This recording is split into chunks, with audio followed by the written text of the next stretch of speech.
পিছনে পুলিশ আর সামনে স্বাধীনতা। অবশ্যই আমরা সম্মানের সাথে মৃত্যু গ্রহণ করতে রাজি আছি।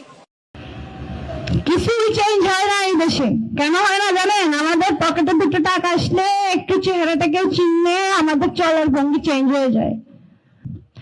যতদিন পর্যন্ত কাঁচামাল ঠিক না হবে, বাংলাদেশের জনগণ যতদিন পর্যন্ত ভদ্র না হবে, ততদিন পর্যন্ত এরা বই পড়েই থাকবে। আমি তো বলতেছি, যদি বিএনপি সরকার টিকে যায়, আগামীবার কিসের জামাত আর কিসের এনসিপি? আওয়ামী লীগই থাকবে বিরোধী পক্ষ, আর আমরা সবাই এরপর বাংলাদেশ গেলে ছুলে আরো অবস্থা খারাপ হবে। তবে আমি এনসিপির মধ্যে কিছু কিছু ব্যক্তিকে খুব পছন্দ করি, যেমন আমাদের নাসির ভাই কেন জানি বলে ফেলে, যদি উনি বেঁচে থাকে, ওনাকে বাঁচায় রাখে, তাহলে হয়তো এনসিপি, নাহিদ ভাই যদি বাঁচায় রাখে তাহলে হয়তো এনসিপি ভবিষ্যতে কিছু একটা পরিবর্তন রাষ্ট্রে আনতে পারে। আর বিরোধী পক্ষ রাখবে আমাদের জামাতকে, বিএনপিকে আমি চাই না, এটা আমার প্রত্যাশা।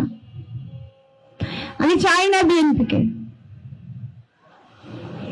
একটা ভ্যালিড পয়েন্টের আমাকে দেখাতে পারে না গত 6 মাসে যে আমি এদেরকে চাইবো। আমি এত কম চাকরি করি, আমি কিভাবে যে 70 টাকা দিয়ে 250 গ্রাম কাঁচা মরিচ খাই বলেন? আমার তো টাকা নাই, আমি তো দুর্নীতি করি না রাষ্ট্রে। আমার কোনো ঋণ খেলাপি নাই, আমার কোনো মন্ত্রিত্ব নাই, কোনো গদি নাই। আমি 600 টাকার বোরখা পরে এখনো জীবন কাটাই।